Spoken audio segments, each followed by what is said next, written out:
This Sunday, millions of Christians and thousands of churches around the world will join in a prayer meeting. It's called the Day of Prayer for the Peace of Jerusalem. Here's Chris Mitchell with that story. Robert Stearns co-founded this prayer meeting 8 years ago. There's a city that is special and unique in God's heart and in His purposes, and that city is the city of Jerusalem. Psalm 122:6 compels us as believers to pray for the peace of Jerusalem. So first of all, believers have a biblical mandate to pray for the peace of Jerusalem. Stearns says it's always important to pray for the peace of Jerusalem, but especially in the times in which we live. He says the threats and challenges to Jerusalem, Israel, and the Jewish people have grown considerably. Ahmadinejad in Iran is publicly calling for the destruction of the state of Israel. We have people absolutely inciting hatred and violence and spewing forth a lot of very dangerous language in this hour. And prayer is the first step toward activism and awareness and getting involved. The Day of Prayer for the Peace of Jerusalem reaches around the world, with an increased participation this year from Asia. But Stearns says it's a call for every believer. I encourage every person who's concerned about the future of our world to begin to understand the importance of Jerusalem and praying for Jerusalem's peace. Chris Mitchell, CBN News, Jerusalem. I'd encourage you to join in with all of those who are going to be in prayer for Jerusalem. Yesterday at CBN, we set aside our chapel time to pray for the peace of Jerusalem and reminded ourselves that we are to love even the stones in her walls, the dust of her streets we're to cherish. This nation is the apple of God's eye, and we have to realize that and join in prayer. So if you'd like more information on the Day of Prayer for the Peace of Jerusalem, all you have to do is log on to CBN.com and we'll get it to you. Lee Webb has the rest of our top stories from the CBN Newsroom. Lee? Gordon, the disasters in the Pacific aren't over yet. Tens of thousands are fleeing from another major typhoon heading toward the Philippines. The military is still searching for victims from the tsunami in the Samoan Islands, and more than 1,000 are dead after the earthquakes in Indonesia. Here's reporter Eric Stackelbeck. Indonesia's government warns that the death toll will climb much higher. Thousands of people are still missing. The searches will continue for weeks. Over 500 buildings took heavy damage. Some were completely leveled. All the buildings on this side collapsed. Then the other side collapsed. Then the fires began.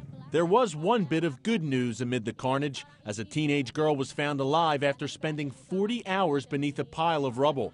But the situation otherwise is grim. President Obama is pledging his support. My administration's been in touch with the government of Indonesia to make it clear that the United States stands ready to help in this time of need. 6,000 miles away in Samoa, the death toll now stands at over 165 and climbing, following an earthquake and tsunami earlier this week. Much needed aid is on the way from the U.S., Australia, and New Zealand. One pack of rice, then we share about 15 families or 18 families. And in the Philippines, thousands of villagers were fleeing before a powerful typhoon arrives, just days after another powerful storm led to the worst flooding in 40 years and killed more than 420. Eric Stackelbeck, CBN News. And as you heard Eric mention there, Typhoon Parma is expected to make landfall this weekend in the Philippines. Operation Blessing has already been working around the clock to respond to last week's disaster and prepare for another. Ronald Denio is going home. The 24-year-old hasn't seen his family in days, and he's worried that they're running out of food at their flood-drenched home, so Ronald is on a personal relief mission. He will have to navigate a highway of water to get back to his house. The Manila suburb where he lives has been submerged ever since Typhoon Ketsana plowed through here nearly a week ago. Signs of the typhoon's destructive power are everywhere. Daily life has resumed, but it's nowhere near normal. People get around the city in anything that floats. Ronald will have to take 3 different boats to reach his home, and he's not sure what he'll find when he gets there. I've been calling my family. Sometimes there's no signal, but I keep calling them just to ease my worries. Ronald was at home when the typhoon hit, but as soon as he could, he made his way into Manila. That's where the Operation Blessing warehouse is, and that's where Ronald wanted to be, helping others. I volunteered at Operation Blessing because I could see that there are many people who are more needy than me. While Ronald was in the warehouse, his mother and 2 brothers were wading through the water that filled their home, salvaging what they could. Merlita Denio wasn't angry that her oldest son had left them to go to work at Operation Blessing. She was proud. I'm so happy that Ronald is helping others because some people are more needy than us. Merlita and her sons have been praying for the typhoon's victims and for Ronald's safe return. Finally, after 3 boat rides, Ronald reaches his neighborhood, buys some supplies, and wades home. Today the flood has subsided. My worries for my family have been removed. Ronald takes time to clean the house, trying to bring some kind of order to his water-soaked home. Then Ronald must head back to Manila, back to the Operation Blessing warehouse. There's still a lot of work to do, and there's another typhoon on the way. The city is prepared for the worst, even as it recovers from the worst flooding in 4 decades. We need electricity, food, cars, and everything. There are no rich or poor in a flood. Everyone is equal. If we can help each other, that will please God. Amen. And Gordon, you can see why they're comparing the damage from that typhoon to the Gulf Coast and Hurricane Katrina. It is a Hurricane Katrina type event, and there's another super typhoon bearing down on the Philippines right as I speak. It's already a Category 5 super typhoon, and please be in prayer that that turns north and heads harmlessly out to sea and doesn't strike again, because you saw the floodwaters. Any more rain that comes, even if it hits the northern part of the island of Luzon, the rain will extend down to Manila. Any more rain that comes is just going to increase the flooding and increase the damage.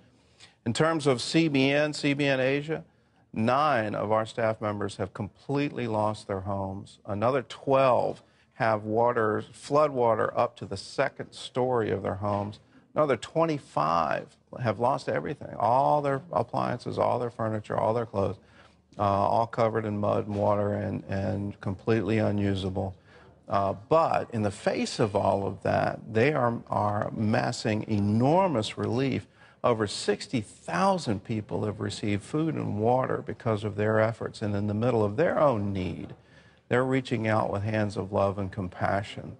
What I'd like you to do, if you want to be a part of what Operation Blessing is doing, what CBN is doing, what CBN Asia is doing, not just in the Philippines, but also with this earthquake in Indonesia, all you have to do is call us, 1-800-759-0700, and say, yes, I want to join the 700 Club. A portion of every gift to the 700 Club goes into the work of Operation Blessing.